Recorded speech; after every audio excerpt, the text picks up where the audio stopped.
What is going on, everybody? Welcome into another edition of MVP Sports Live. My name is Jake Neverman, and I'm here with a little bit of a surprise to start the show. But I'm here with Soapy Muffin. Soapy, you want to show the people? You want to show them? I don't know if I can. You know if you You can. know what? I'm gonna do it. You're gonna do it. You're gonna be brave. Would you he's look at that, boys? he's here. Yeah, it is Soapy here. Already prefacing, one, I'm not in my actual room because the lighting in this place is fucking dog shit. Start to the show. Okay, how I you mean, doing, hey. Soapy? You doing good? You doing good today? I'm doing good. How are you? Oh, I'm fantastic. Third day of the new job, just living life to the fullest. But we do have a jam-packed show for you, honestly. Not just Soapy's first day on camera today. We have jam-packed, so much going on in the NBA today. Before 11 o'clock today, we had coaches getting fired. I mean, there were GMs leaving teams. There was injuries that we had never heard of. We're gonna get into all that and more in just a little bit. Before that, a little bit of housekeeping in the description below. You can join our Discord, greatest community in the world. Trust me, it's been buzzing the last 24 hours, especially after that Nets Bucks game last night, which we'll get more into. But it's free to join down below there. And also, if you want to get in the voice channels in that Discord and be able to talk to us, do watch alongs, all that, and more perks, again, down below, patreon.com, or you could join the YouTube membership down below. Again, thanks to our Patreon sponsor, Pat Hill. But yeah, you can join down below in the now channel member or the what's it called, the Discord, and Patreon. I think that's it. I think I did super speed round of plugging. But first, what we're gonna get into, and I do have to fix my camera, so after I ask you this question, I'm gonna fix it. Last night we probably had one of the greatest playoff performances in NBA history. The Brooklyn Nets, basically without Kyrie Irving and James Harden. James Harden did play, but it's not like he actually played. Like if you look at the stat line, Kevin Durant, 49 points, 17 rebounds, and 17 assists with 3 steals and 2 blocks. He played all 48 minutes and shot 16 for 23 from the field. Soapy, just first, your overall thoughts while I go and fix my camera on this game. Kevin Durant is really fucking good at basketball. Who'd have thought it? Obviously we had the joke in the Discord of, he wasn't a carry player, as one of our Discord members said. Shout out the reason for that one. But, I think this really showed the fact of this Nets team is scary. Even if one of them's hurt, they're still going to be absolutely terrifying, knowing the fact that you could have, oh, cool, KD will just drop one of the greatest stat lines we've ever seen in, almost college and playoff history. Sorry, this thing cuts the brain, like the blood from my brain, so it's coming off. If you're talking, Jake, I can't hear you, my guy. But yeah. It's basically just the fact of we really saw the fact that Kevin Durant really can't put this team on his back, and yeah, he's really good at basketball. Yeah, I mean, as much as I want to point to Kevin Durant how tremendous he was, and he was absolutely tremendous. I mean, this was all in the Bucks. I genuinely don't. I don't know how they lost that game. They were up 17 at one point. We've now seen the Sixers blow an 18-point lead, and the Bucks blow a 17-point lead at back-to-back nights. I mean, I said it yesterday in the Discord, and I don't want to like go on a rant here of trashing Giannis because how great of a player he's been. And the Bucks could easily still win this series, go winning Game 6, and of course it comes down to a Game 7. You never know what's going to happen. He has some very Russell Westbrook tendencies when it comes to winning clutch games, and I mean we saw it multiple times. He was one-on-one with James Harden in the post. And he took a post fadeaway. We saw him take a pull-up three late in the game, and I understand he played well. He shot 14 of 22, had 34, 12 and 4. So I'm not blaming him for the loss or anything like that. It's just we kind of see this tendency year in and year out with Giannis where, I mean, he's been so good, but the team isn't making that step to being a championship contender, which, again, you have to wait and see the rest of the series before we actually judge what happens. But the other thing I want to bring up in this game was Brook Lopez playing late minutes in this series just should not be a thing. The Nets go small ball, play Jeff Green at the 5. And I don't understand how Brook Lopez plays late in this game, especially when it was basically just Kevin Durant running the high pick and roll and them running up against Brook Lopez every time and getting the switch. So what are your thoughts on the game outside of Kevin Durant? Yeah, I think it's the fact of we basically saw once again Bud get outcoached and not be able to have any adjustments whatsoever when it comes to the fact of how does the team adjust to beating his. Yeah. It seems like Bud always tried to operate on the fact of like, oh well, my team's just better, so we'll just run through it. Talent will get us through it. But it's like, hey, bud, I don't think you seem to have realized you have a coaching staff on the other side that is Mike D'Antoni. That man's an offensive guru. You have the guy that ran his system for what, like 5-6 years. That man knows that system like the back of his fucking glove. And the fact that they're just able to make adjustments, and Bud's like, I mean, Brook, he's been fine. Let's just put him out there still. We'll just keep running him. But then it runs into a situation of where it's like, oh, hey, we're trying to follow Brook around. Like, we're trying to have Brook not be where he's best at, where he's in the paint blocking shots on defense. Like, we have him around on the perimeter, and it's like, I don't know if I want him out there. Yeah, I think genuinely could have been either of the two of Pat Connaughton or Bryn Forbes who goes in for Brook Lopez and play Giannis at the 5. I think that should have been the move all along, and I guess the hesitancy to trust your bench, kind of. I mean, they really only went 7 deep. I mean, you play your 5 starters. Then his brother got 1 minute, but he's an end of a quarter, 1 defensive possession stopper. That is literally his role. And Bryn Forbes only played 13 minutes. Pat Connaughton he played 32. So it was basically a 6 kind of stretched out to 7-man rotation last night for Bud. And while I get it, and it probably was the right move for the entire game, running Brook Lopez at the end of the game and having his slow feet on the court, just not a good thing. And then I think the other thing we have to address in this game was Jeff Green. I think we talked about it again in our Discord join below. If coaches would have been able to realize that he is the actual prototypical stretch 5, small ball 5, then his career actually could have been better than it was. I mean, he shot 8 of 11, 7 of 8 from 3, 4 of 4 from the free throw line, 27 points. He was a stud all around, and Kevin Durant and him basically carried them to a win. Blake Griffin, I know hurts Soapy as a Pistons fan. I want to credit Blake Griffin, but this is just what he does every game now. He's just absolutely taken in playing as a role player perfectly. And do you have any final thoughts on the game before we move on to all the news that happened today in the wild NBA world? I mean, yeah, it's, obviously with the Blake stuff, does it pain me to know that Blake's succeeding on another team? Kind of, not really. Like, it is what it is. Like, I get not wanting to try it last year, especially at the beginning of the year, like, you were on a team that you were like, oh, I just got this team to the playoffs. Like, okay, yeah, let's burn it all down. Let's just move on. Like, obviously, I get not wanting to try. But I don't hate seeing Blake succeed, and I think it's the fact of, seeing the fact that Harden did not play good. I really want that team, obviously, if he's healthy, let him play. Like, obviously, if he wants to play, let him play. Yeah. But if the Harden's going to keep playing like that, we're going to need another performance like that out of Kevin Durant. And Jeff Green. It was both of them. And Jeff Green. It was both of them. Yeah, and also, like Eric said, or put another score next to Giannis. I think that's the ideal what Drew Holiday was, and they have Chris Middleton, so it's not like they don't have scores, it's just their depth. And their roster has always been a question to me. But we have to move into the news today, or else we're not going to get through all of this, because there was so much happening today. It was almost like a Super Wednesday, instead of a Super Tuesday. First, we're going to start out with some injury news for the games tonight. So first, we have the Sixers and the Hawks. No news about that game, really. Straightforward. But the Clippers and Jazz got very interesting. So Mike Conley's going to miss tonight. That's nothing new.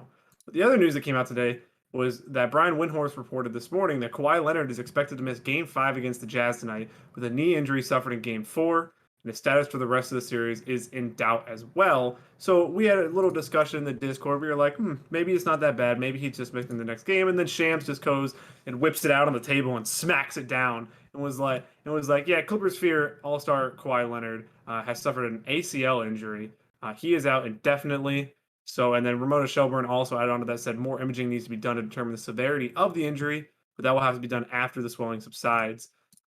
Just your thoughts on this, and really just the outlook for, obviously it sucks for Kawhi. We're all going to say that. I mean, the Clippers, their luck and their fans, I honestly, Retro, our resident Clippers fan, I feel for you, and I know how injuries like this feel. So sucks, but overall, just in the Jazz and the Clippers series, how you think this affects things overall?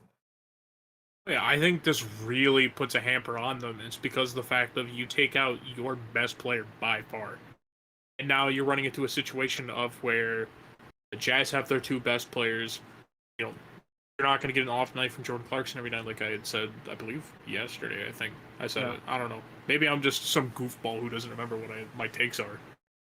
But I think it's the fact of now you have the guy who is the leader of your team, leader of your defense, not there. And now you're having to fully rely on Paul George, which we have seen has been streaky in the playoffs at best. It's most times. Obviously, I'm not a Paul George hater, but the fact of like, we're either going to see Paul George really be playoff Pete, or we're about to see him get burned to the fucking ground by NBA Twitter. Yeah, it's going to be. I mean, first off, Mike Conley, we've seen, has been missing this series, the entire series. The Clippers being able to run their offense as freely as they had, and their defense, and being able to double Donovan Mitchell as aggressive they had after Game 1 is all because Mike Conley's not there, and they don't have that. Like, as much as I love Ingles and love Bogdanovich and love Clarkson, you need another second option in that starting lineup, and that's what Mike Conley brings to the table. And then on the Kawhi side, I mean, the Clippers are a very, very deep team. I think we talked about in the playoff preview. I know you weren't here, but I think we talked about how they're one of the top 3 teams in terms of bench depth. So this is really a time where if a Rondo is going to have one of his renaissance in the playoffs, if a Terrence Mann's going to step up, if a Luke Kennard's going to step up, we've already seen in this postseason.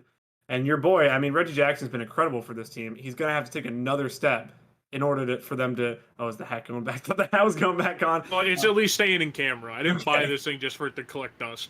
But yeah, Reggie Jackson's been incredible for them. He's gonna have to take another step, and then this is it for Paul George. I mean, this is like your chance to tell the haters to put up or shut up at this point. I've been a pretty staunch Paul George defender throughout his years, especially these last 2 in LA. But I mean, this is it. This is his time. This is it to stand up and kind of like go back to Thunder Paul George, and hopefully he doesn't get a base near half court step back stuck in his face as a dagger and then call it a bad shot. So I'm interested to see how the Clippers go. I'm not quite sure what route they're going to take. Do the Clippers still have a chance in this series, you think, or do you think the Jazz are just going to walk over them without Kawhi? It's such a weird thing because I view it as like, I think it can still go 7, but I think if it goes 7 and Kawhi is not playing, I don't think this team stands a chance. Yeah. I think if I had to put money on it, I'd probably say this goes 6 now. If Kawhi isn't the next 2, I have very little faith in this Clippers team. Obviously, I have been on the podcast bashing them before. Yeah. Of where if Reggie Jackson's your 3rd best player, take it from a guy who's Reggie Jackson has been the 3rd best player on his fucking team before. Who was the second best? Who was the second best? Andre Drummond? Ice Harris, my guy. I know, it was that one playoff team. That one playoff team. Yeah. I mean, we made it twice. Oh, right. My bad. I forgot about the second one, to be honest. I was like, what was the first one? But the one was with Blake Griffin when he tore his meniscus. And then what was that was the one against the Bucks, and then the other one was the Cavs championship year. That's when Stanley Johnson said the fucking quote of I'm in LeBron's head, and it's like, Stanley, no, don't. Kyrie hit that dope buzzer beater. Little did we know. But yeah, I mean, the Clippers team. I also remember LeBron destroying Stanley Johnson. I mean, that's gonna happen. I mean, it's LeBron. Yeah. That was Cavaliers' second stint Cavaliers playoff for LeBron too, and that was a different breed. Because I saw somebody like pulled up the stats of Kevin Durant last night, and then pulled up LeBron's 2018 playoff run, and it was basically that, just 13 games in a row. So that he was just doing that every single wild run. Back to the Clippers. Sorry, didn't mean to get off track there with Pistons, but without Kawhi Leonard, they're going to have to get this from a multitude of different places, and their efficiency is going to have to continue. Marcus Morris had kind of been hit or miss for this entire series, and he played really well last game. His brother in attendance, maybe that's a thing. But now no Serge Ibaka, no Kawhi Leonard. Means Ivica Zubac's going to have to play more minutes. Means DeMarcus Cousins is probably going to have to play some minutes as well. I don't know where the offense is going to come consistently. The Clippers have the ability to win a game by strictly getting hot from 3, and I know that sounds almost in layman's terms, but it is, because the Clippers are one of the best, if not the best, jump shooting team in the league. Their efficiency rates were crazy this year. So they still have the ability to do that. Now, do I have the faith in them with Paul George as their primary scoring option to do that? I'm a little bit hesitant against the Utah Jazz, and I'm hesitant to bet against Donovan Mitchell versus Paul George. I think it's interesting. I still think there's a slight chance the Clippers could walk out of this series. And as a man who, of course, bet last night for the Clippers to win the series because I saw they were plus odds, now I hate myself, and I hope maybe they have a chance. But the Utah Jazz, with how good and how well they've played in the playoffs and how much people have patted them on the back all year because they deserved it. They've been great this year. this is your chance. There's no Kawhi Leonard. There's no Serge Ibaka. It's Paul George. It's Paul George, Reggie Jackson, Batum, Marcus Morris. You have Donovan Mitchell out there. Donovan Mitchell is ascending into almost superstar roledom in the playoffs as we've seen him. So this is your chance. This is the Utah Jazz chance. And with one of our topics later with Chris Paul, the Utah Jazz could be sitting pretty to go to an NBA Finals. And if you would have told me that, I mean, there might be a little Mickey Mass in it if they do end up making the finals because of all the things they've gone through. And I mean, of course, I'm going to say that if the Jazz win the title, I'm going to say it's a Mickey Mass. If the Sixers win the title, I'm going to be like, it's maybe the most eventful title in NBA history. So I honestly do. I think the Clippers have a slight Hardest chance fought to win. Yeah, thank you. If the Clippers still have a slight chance to win this series, I'd say yes. But would I bet them? Not a chance. I think Donovan Mitchell, he just has to take this series by the neck. Oh yeah, and I think he's going to do that. I think it's the fact of we are going to see Donovan Mitchell, stay at that level he's been at, and now you don't have someone who's essentially a absolute shutdown defender on him. Of where now Paul George is the best defender on the court for you.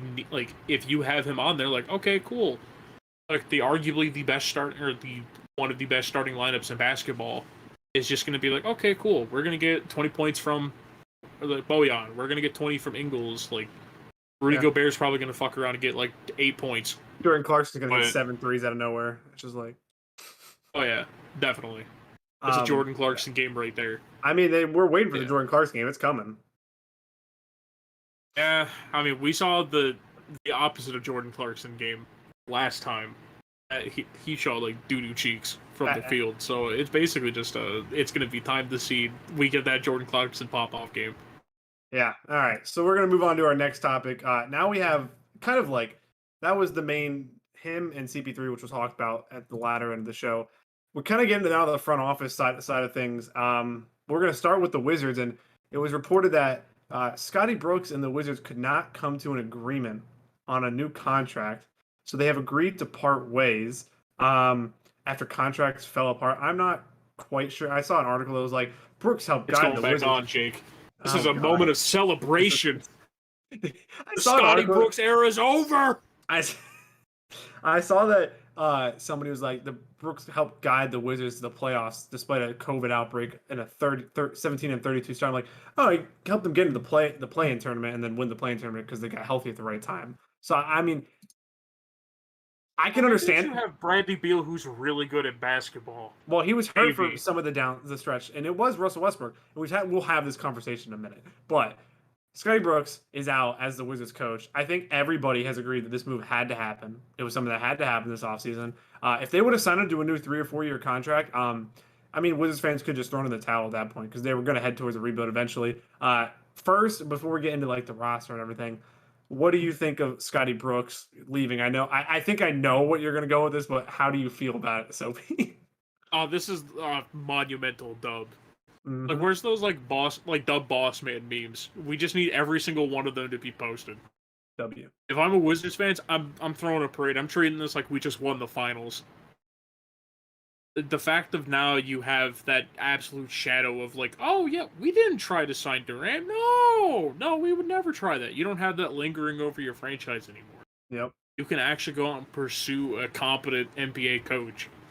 Who's going to be hey, maybe we don't have Denny Avdija just stand in the corner when he's also praised as being a good playmaker. No. Yeah, let's have it. I mean, maybe we do. Who knows? Scotty Brooks knows best. He was a coach for 5 years? Or even longer with the Wizards. Yeah, I mean, he obviously knows best. All right. There were so many things. I watched his team play. I'm just trying to think of what were we thinking of here? I'm just trying to think. I mean, I'm trying to think of the fact of how many times did the Wizards make playoffs with him? Because I think I can only remember one, unless if they made it before he was the coach. They might have. Let's look at the season finishes for the Wizards. 3 times. Thank you.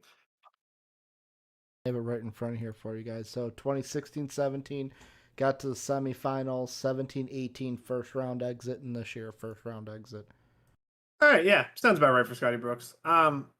I mean, I watched this team up close. Obviously, they played the Sixers in the first round, and I mean, for 2 games, he consistently played Alex Len minutes, but by the end of the series, he wasn't starting and he wasn't playing any minutes. It just shows you kind of how do you not understand that during the regular season that Alex Len shouldn't have played and that Daniel Gafford should have played more, as Ricky would say, the Gaff Daddy, as Daniel Gafford, Oh, yeah.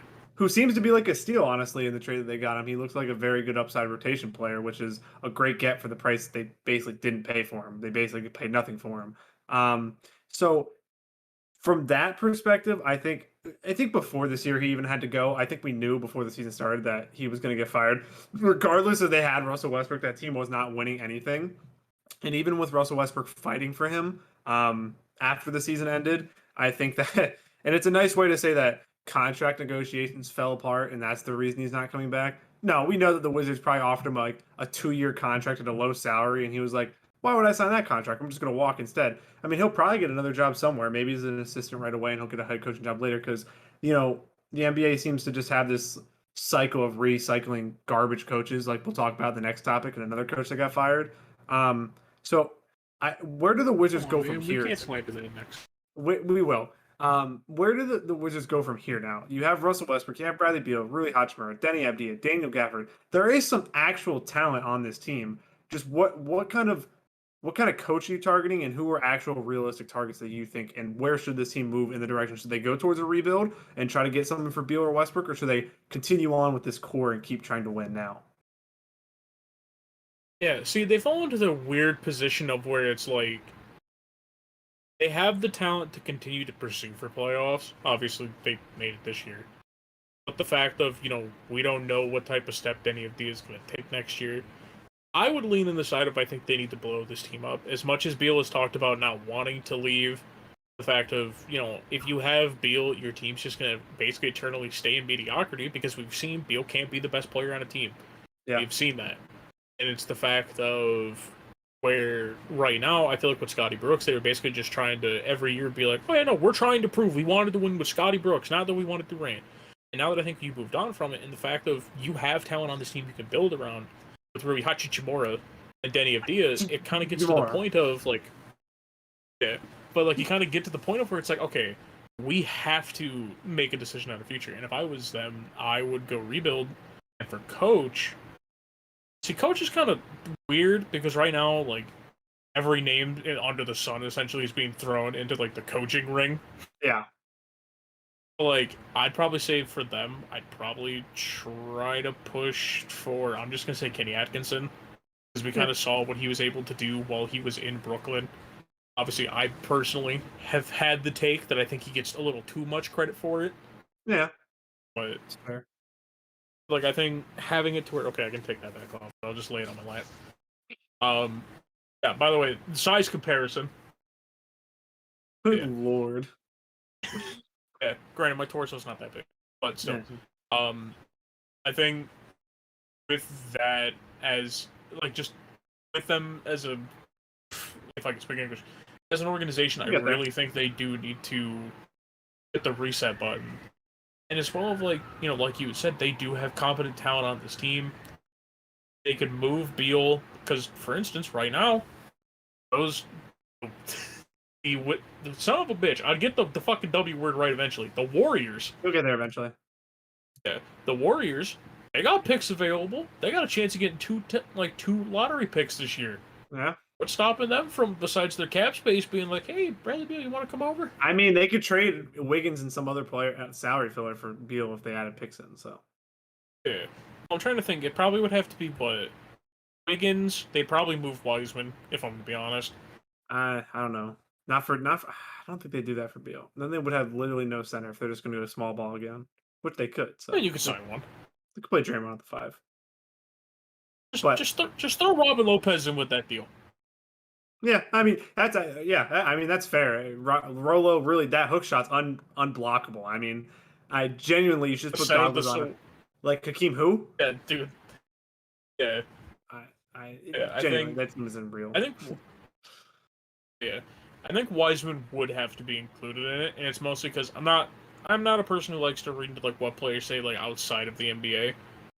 But there was the quote that I know Draymond Green had. He was on inside the NBA, They were talking about, what the Wizards should do, because obviously they're going to have a draft pick, and he had talked about, if you're trying to compete with guys like Westbrook and Beal, you can't just throw rookies next to him. And a lot of people are like, Draymond, maybe you shouldn't say that when your team had the number 2 pick and drafted somebody. Yeah, that's fair. So, I mean, I don't like to read into it too much, but I think they may be a team that's like, okay, we don't want to wait on what Wiseman can be. Yeah. We want what Beal is now. Especially imagine that scoring trio of Steph, Clay, and Beal. That's fucking terrifying to me. That's not nice.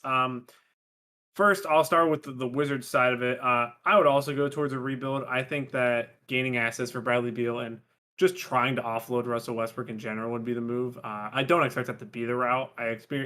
I assume they're going to go after an experienced coach, and I'm not quite sure who. Maybe Bud if he gets fired. I'm not exactly sure who. If it was me, I would go for a full rebuild. Ime Udoka would be my pick for the coach. I think he deserves a head coaching job. Not deserve, sorry. I hate when people use the word deserve. Shouldn't use the word deserve. I think he is a good fit for a coaching job, and especially a rebuild, because he's going to have to grow with the team. I know that whoever was on about with the Magic talked about it. I think it was Dave and somebody. They need to hire a coach that's going to grow with the team, and I think that's exactly what Udoka could do with this team. Very young core, and they could hopefully add a superstar potential young player, even in a James Wiseman, honestly, because he does have that upside that he could turn into a superstar one day. I'm not quite sure what the value is they get back for Bradley Beal. If Bradley Beal is available, I expect the team that's a little bit to their north in Pennsylvania, the Philadelphia team, would be immediately calling for Bradley Beal. I mean, he's a perfect fit for what they need. Not sure exactly what a deal would look like, but the fact that every single team is going to get thrown in is going to get Philly. I'm sure with Daryl Morey as the GM, they're going to get thrown into any deal just because how aggressive he is and how win now he always is, and especially with Embiid. Are the Sixers going to be the new version of the Celtics we always made fun of, Jake? Well, no, the Sixers actually make the trade. Sixers through Simmons, Embiid. Oh, Daryl Morey's firstborn son. That happened once. Calm down. And if the Rockets owner wasn't a little petty bitch, then it would have gotten done, and we'd, hey, I digress. Honestly, with the Wizards, I'm not there. This next year, again, you have to. I think I talked about it the last time I was on. You have to have a long 3 to 4 year window of what you want your team to be. If you're gonna unless you're absolute win now, like if you have bona fide superstars, which I'm not quite sure the Wizards have right now in either of their top 2 players. You have to at least be listening to offers for Beal and Westbrook.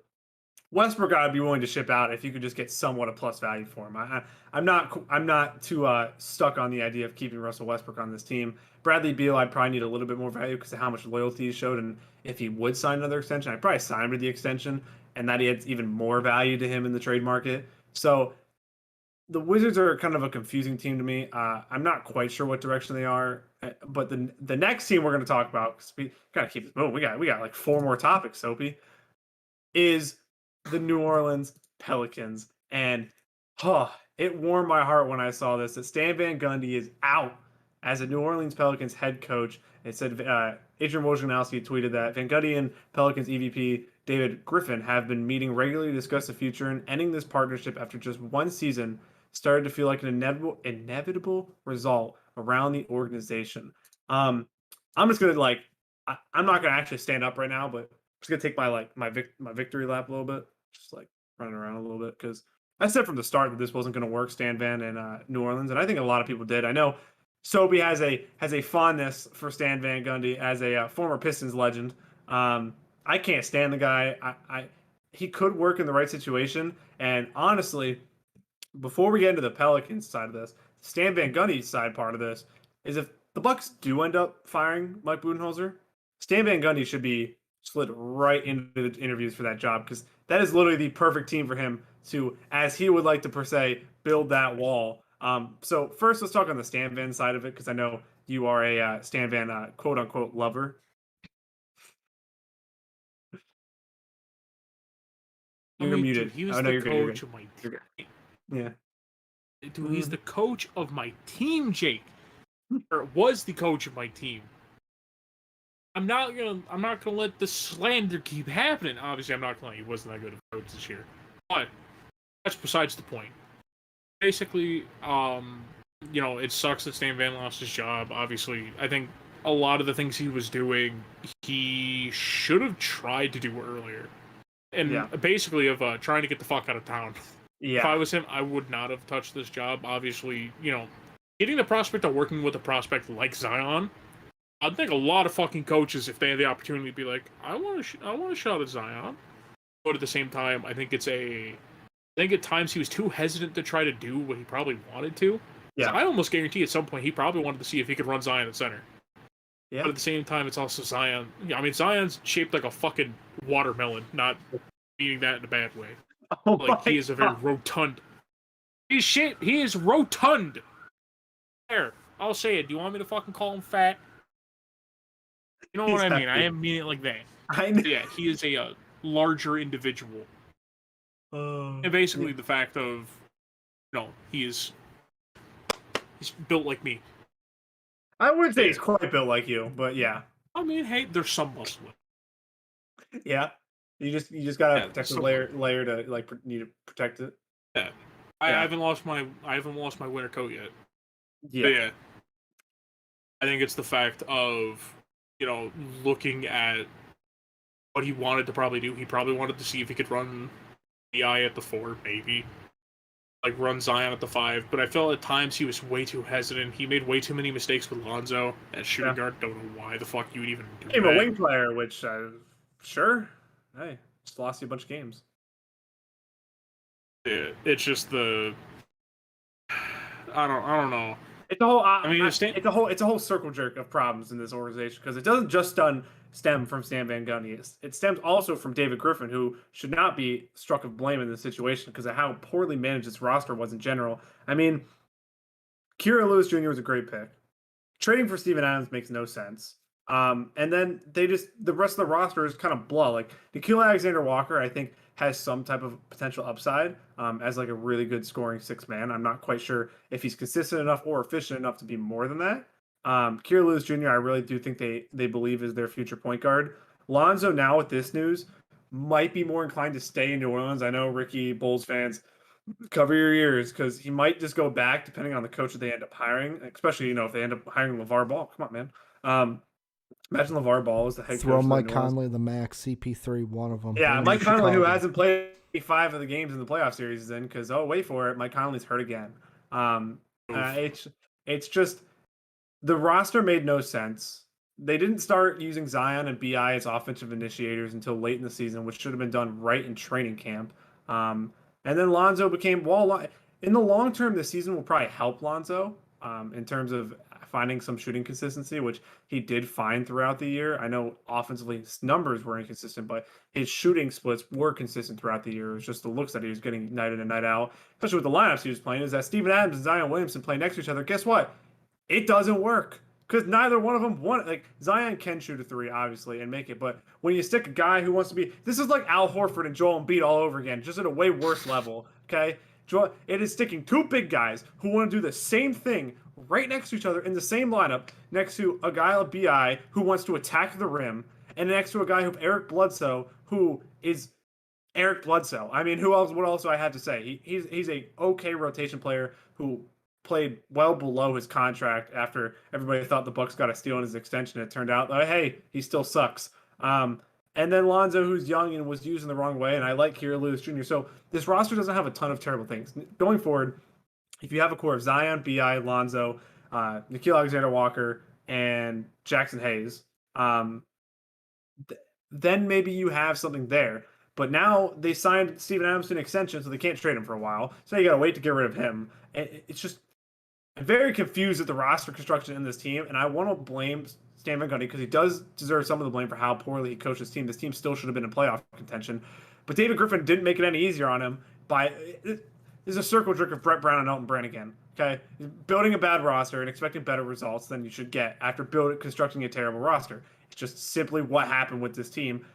There needs to be a lot of cleanup. They still have a lot of young, good assets on long contracts. I know that people were like, Josh Hart is a big loss. He really isn't. He's been an inconsistent three-point shooter and an inconsistent defender since he left LA. He's a role player. He's not that hard to replace, honestly. So keep that core kind of five players together, and I think keep moving forward with this team. This is not as bad of a situation as the Wizards is.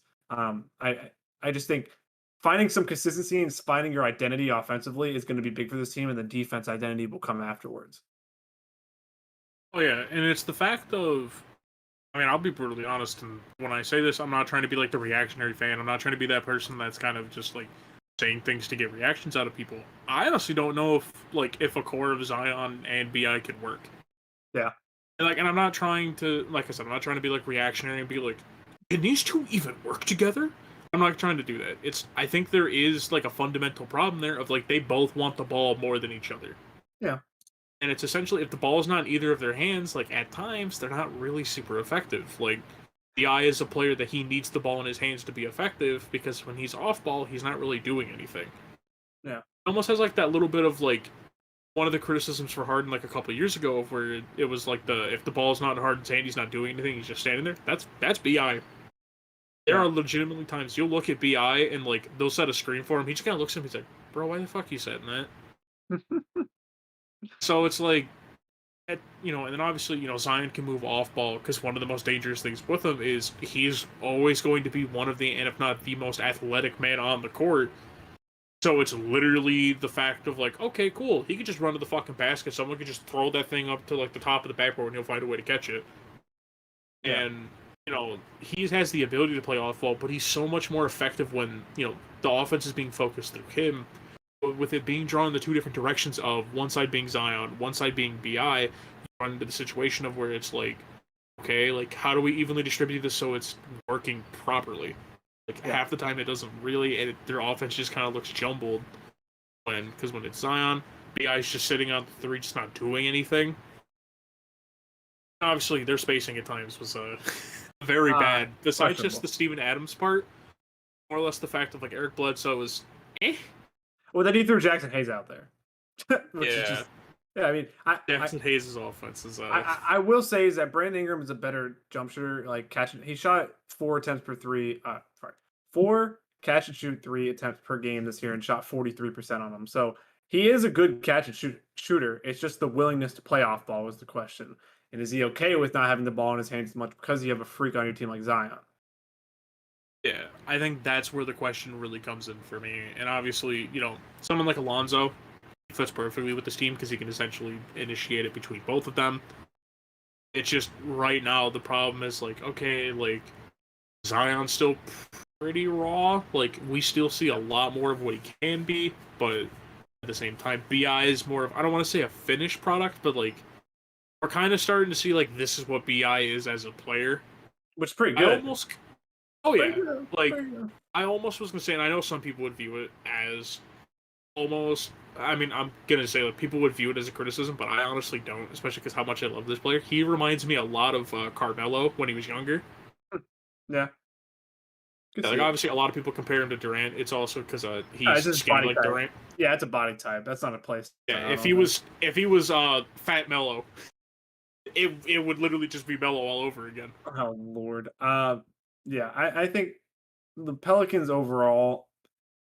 I think Brandon Ingram and Zion can work together. It's just about building the right roster around them, and you can even see like two players who don't work together doesn't mean that they can't win together. I think that narrative gets overblown in certain situations. I think you know which one I'm talking about. So as long as the roster, the only problem that I have with the roster is, while I want to say Lonzo fits perfectly with them, I like Lonzo and I think he's great. The problem is that his passing almost becomes non-existent because his inability to drive and finish at the rim, and that's something he's seriously going to have to work on. And if he does improve that, then that makes this team 10 times better. But a team being able to kind of, I mean, you saw it a lot this year when Lonzo and Zion, if they would run the pick and roll, if Lonzo takes the ball to the basket, the defense would just retreat towards Zion and take away the lob threat and make Lonzo either make a pull up, a floater, or go to the rim, which he struggles at. So Lonzo's going to have to improve himself to make this roster better, or make any roster better. I like Lonzo a lot as a player, and I think he can make these improvements. It's just he's a giant X factor with this team, and obviously Zion's health, that'll always be a question. But yeah, it's just finding the consistency in this team and finding the consistency in your identity is what they need to do, and that's what a lot of young teams need to do. So I don't really think it's a worrying point. I just think they're a young team, and you have to find your identity that you're building towards. And I'm just kind of trying to think of over some of the coaches that are available. And obviously, this is probably going to be just an instant shutdown. Is there a possible chance that Clifford gets brought in? Because Clifford kind of has like that, he's been known to kind of set an identity for a team. Yeah. Like, could he be a person who gets brought in? Obviously, they kind of brought in Stan Van to do the same thing. Yeah. But Stan Van has a very early 2000s coach vibe to him. A little bit. I keep hearing internal people is who they're going to look at. They're also a team that's going to look at Udoka. I think I saw Charles Lee from Milwaukee, and I saw, of course, Jason Kidd's going to get thrown out there because NBA likes to recycle garbage coaches. That's what happens. And if they do bring Steve Clifford, we can recycle Steve Clifford, another garbage coach, for the third time. It's fine. It's just what happens in the NBA. We're going to move into our next topic. It is the main topic of the show, even though we kind of split all these topics into even times. Chris Paul is now out indefinitely in health and safety protocols for COVID-19. It is confirmed that he did test positive for COVID-19 and that he was vaccinated. Now, I kind of want to go first because I need to calm people down on this. Just calm people down on this. So, one, I was on him early because the NBA protocol said if you're a close contact and you're vaccinated, you won't have to quarantine anymore. So that only means that he either wasn't vaccinated or tested positive. It turned out to be the second one. Tested positive for COVID-19. And the thing is if the Clippers and Jazz goes 6 or 7 games, most likely the Western Conference Finals won't start until 5 days from now, which is Monday. And I'm assuming since he entered safety protocols was yesterday and it got reported today, would be my assumption. If he tests negative in 7 days, it's supposed to be 10 days, but we already saw the rules bended a little bit with LeBron. I know, shocker, the league bended the rules for LeBron, even as a LeBron lover. So I think in a week's time he could be back playing. Obviously, missing a week of practice is a bad thing, but also for his shoulder, might be a little bit of a good thing. Hopefully, he's not suffering from symptoms or anything like that. Since he's vaccinated, it should reduce symptoms and hopefully speed up recovery time, which is a positive. So he might miss 2 games, or it might literally be a game in the next series, which would be huge for the Suns. Obviously, losing in the first game of a series you don't want to do, but if he's back for game 2, you're on the road for game 2, and if you take game 2, you split the first games in Utah. I said Utah because I'm assuming it's going to be the Jazz if Kawhi doesn't play, unless the Clippers pull off some kind of miracle upset, which I don't think. Playoff P comes back. Porzingis is coming back. I didn't know Porzingis is playing. No, I was going to say, I mean, that's pandemic P. I don't know what you're talking about. Fair. So what do you think on the whole Chris Paul situation, and should Suns fans be as worried as they were, kind of lean towards what I said? See, I don't want to. I view it as basically, if I'm a Suns fan, I'm hoping to God this Clippers Jazz series goes 7. Yeah. Because obviously, we saw this Suns team really struggle when Chris Paul wasn't around. And obviously, it's the fact that, Chris Paul elevates his team to a whole new level. You think? Of where, if you're going against the Jazz, you need to be at full strength.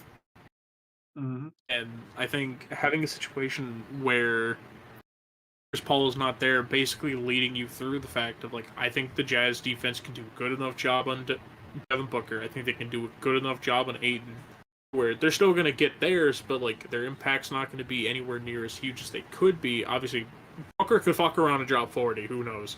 They could. And they could still lose. The fact of, not having the most consistent mid-ranger. Yeah, true.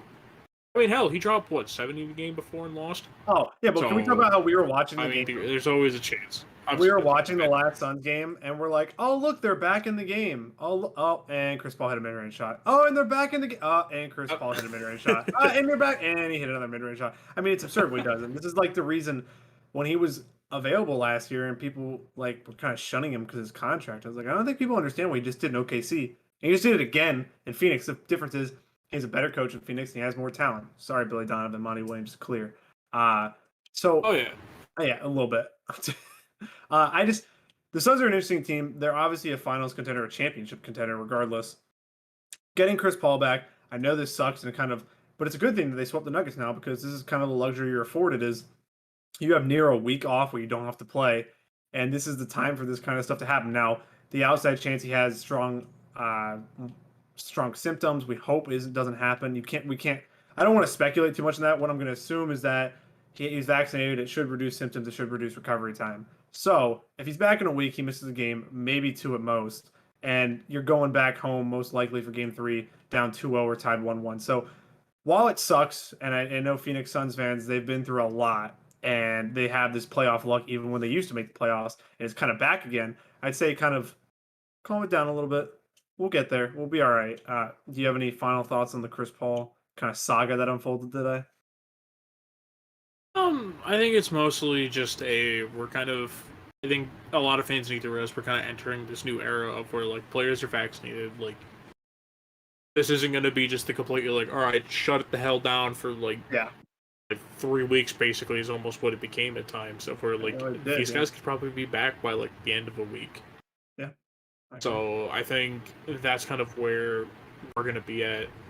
And honestly, if I'm the Suns, I don't want to say still be worried, but still be basically, hoping and praying, saying your prayers up to the refs that, they're letting that series on the other end of the bracket go 7, so that you only have to worry about playing 1 game without Chris Paul rather than possibly 3 of them.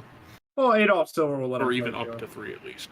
Adolph Silver will let him play too. I mean, that's come on, that's the custom. LeBron got that treatment, shouldn't Chris Paul as well? They're both banana boat brothers. Shouldn't they both get the same treatment? No? I mean, dude, true. I'm just saying. True. I think they're the only 2 banana boat left. Well, unless if I'm dumb and forgot Melo's on the banana boat. Wasn't Melo on? Was Melo on? Yeah, wasn't Melo on the banana boat? I honestly don't remember who was a part of the banana boat. All I know is one of them's gone because that was Wade. LeBron, D Wade, Melo, and CP3. All right, cool. I don't know. I thought Bosch was in it for some reason. I don't know why. Yeah, I could see that. But the final topic we're going to move in today is kind of one that got thrown out of left field. I did see some rumors about it a couple days before, but Donnie Nelson has left the Dallas Mavericks. It was a mutually agreed parting. He's been in Dallas since, I believe, 1998. Now let me just put some context there. I was born in 1998. I wasn't born yet whenever he became a member of the Dallas Mavericks. He has been a part of the Dallas Mavericks for my entire life. And some other news that came out, Mark Spears on The Jump, it says that one, Luka is upset at the firing of Donnie Nelson. Luka will comment about the firing tomorrow, and there are no ongoing talks about a current extension. Let me pause it first, everybody. Luka's going to sign the 5-year Supermax. He's going to stay in Dallas for a while. I don't want to have that conversation.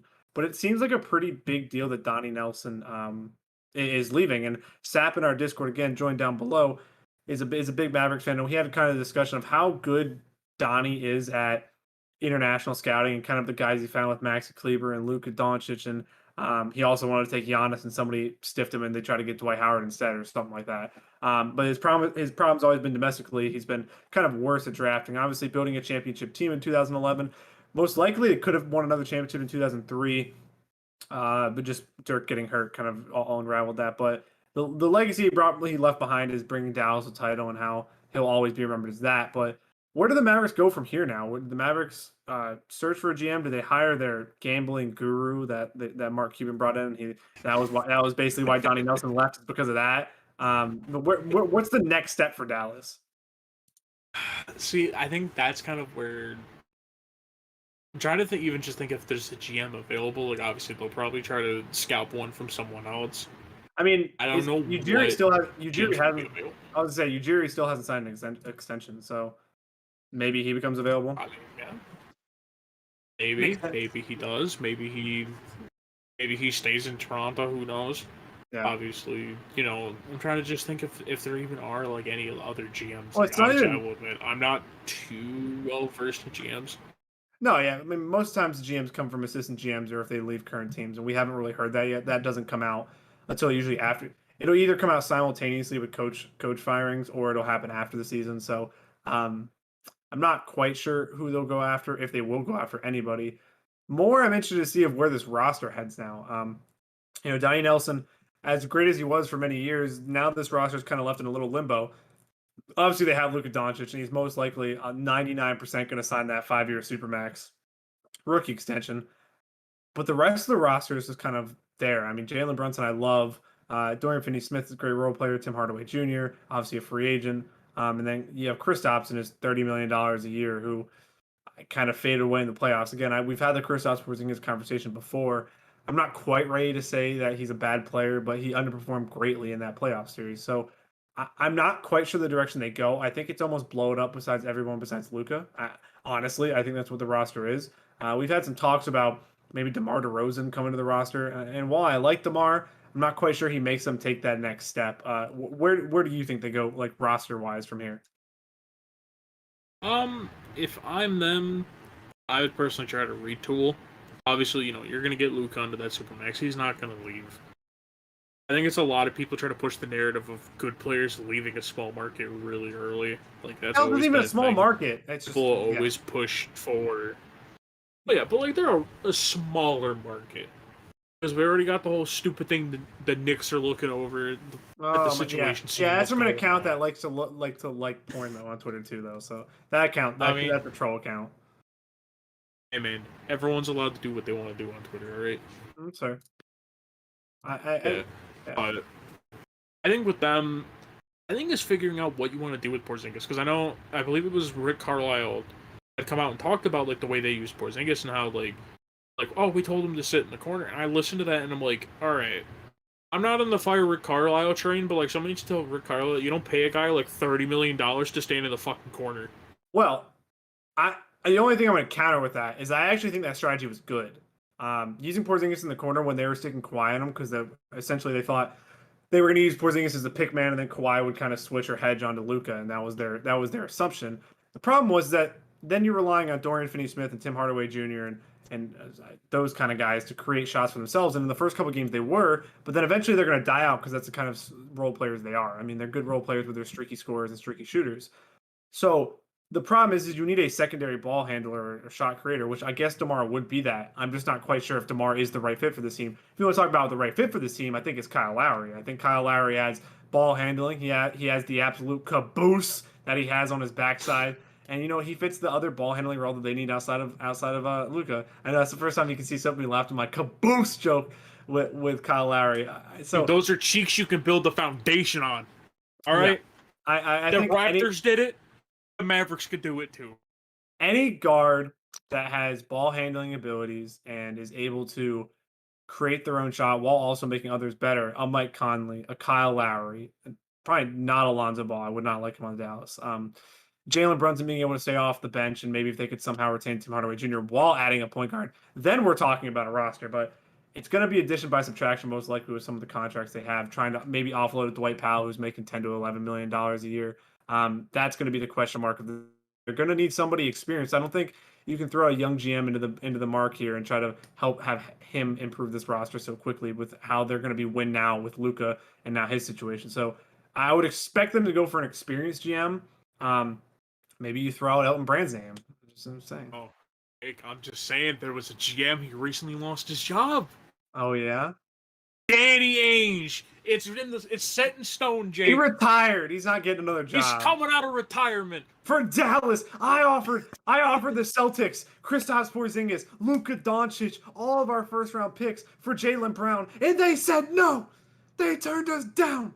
Oh my god! How did this turn into a Danny Ainge segment? No, genuinely, I think they need to go for an experienced GM and somebody who's been there. Masai Ujiri would be perfect. Obviously, he'd be president of basketball operations. He wouldn't be general manager, but I think that's a fair point to make is that they need to go and get somebody who's been there, done that to improve their win now chances. Yeah, and especially because, obviously maybe there is someone within the organization they think could take that step. Yeah. Obviously, maybe it is the gambling guru. Maybe it is someone else who's kind of been, like a little bit of a mentor underneath. Or maybe they see like an assistant. Like, for instance, maybe they try to poach the Spurs GM tree because everyone poaches from the Spurs at some point. Soapy, Furkan hit a 3 to start the game. Oh, we love to see it. Yeah. Yeah. I think it's just finding a GM that's, I want to say, has the understanding Luka's the only unmovable piece.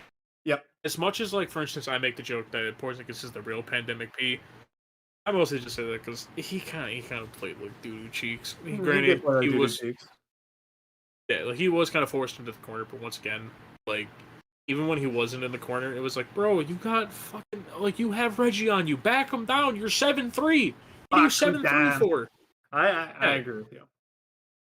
Yeah, I think it's as well, when you find a GM, a person who's willing to kind of analyze like who's on this roster, and like obviously, like I said, I'm not on the fire Rick Carlisle train. I still think he is a really good NBA coach, Agreed. but I think it's almost like I'd almost say maybe find a GM who's willing to talk to Carlisle and be like, all right, what do you want as a player? Yeah. And granted, if Yeah. he says some like super boomer, like, oh, I want a JJ Redick, it's like, no. Well, he was on the team. Not- He just didn't play. Yeah, but you know what I mean, like a younger JJ Redick. I know. Yeah. Basically, agree. like, yeah, basically like a trying to like almost recreate that old Mavs team of sorts of where like the 2011 one. Like if Carlisle tries to recreate that, maybe tell him like, all right, buddy, we're like past that. We don't have like a 7'3" German guy turning around and shooting shots all the time. Well, I think I agree. I think now in the league, it's very hard to win with one great player and a bunch of role players. It's hard to win regardless. I think they got not lucky, but they just outplayed the Heat, and Jason Terry getting hot at the right time was great. That team was built from top to bottom great. Yeah, but I think we're in agreement. A veteran GM who will actually work with the coach and work to make the roster what it should be to actually fit his play style instead of, we're just going to get 3 shooters and then get a 7-3 guy who's going to stand in the corner and can't rim protect. So, yeah, I think we're in agreement there. That's going to wrap it up for the show today. Soapy, any final thoughts on the show today? Any step out of retirement does a new job for you. You got a whole Dallas new war Mavericks. chest to work with. The Dallas, except they traded 2 of their picks to New York for Kristaps, but It doesn't matter. He'll rebuild that war chest. He'll trade Luka. Burn it all down. Actually, Jesus Christ. But yeah, that's gonna do it for us today on MVP Sports Live. Again, Patreon, Discord, channel members, all below. Ricky's prospect scouting video for the NBA draft, Ayo Dosunmu, is live on the Patreon. You can get a week early access, and Soapy's mock draft is up there. It should be on YouTube soon. You could also get a week early access to that. Friday. Yeah, my mock draft is coming out in just about a week and a half when the lottery goes live. I think it's next Thursday. Let me look it up. The 2021 22nd's the lottery. So so it's Tuesday. Yeah. So it's Tuesday. And No. Wait. Yeah, 22nd's the lottery. Okay, yeah, it is. Sorry, I was looking at the draft date. And then yeah. Soapy's mock draft will be up on Friday, 10:30 Central Time. So you can check all that out a week early on Patreon. Just for a little, go down and support us. Also, the Discord is free. Join us. Join the best media on Twitch again. Thank you. I said channel member. Okay. I said it. I didn't hear. I said it earlier. Yes, but you can click that join button down below, and it's easier than Patreon. It's straight through YouTube. If you already have, your credit card, you want to, spend that little dough on us. But yeah, that'll do it for Soapy and I. I believe Soapy and I are back tomorrow. Oh yeah, we are. If the Sixers win, if the Sixers I was going to lose, say it depends on how the Sixers play. If the Sixers lose today, you may not hear from me tomorrow. And I'm just being blatantly honest there. I told Ricky already. I gave him 48-hour notice, but I will. I hope to see you all tomorrow. Hopefully, there's good news. Have a good day, everybody. I hope you enjoyed Soapy's face, and we will see you. Oh, should I do the baseball? Soapy won't get it, but Ricky will. We will see you tomorrow night.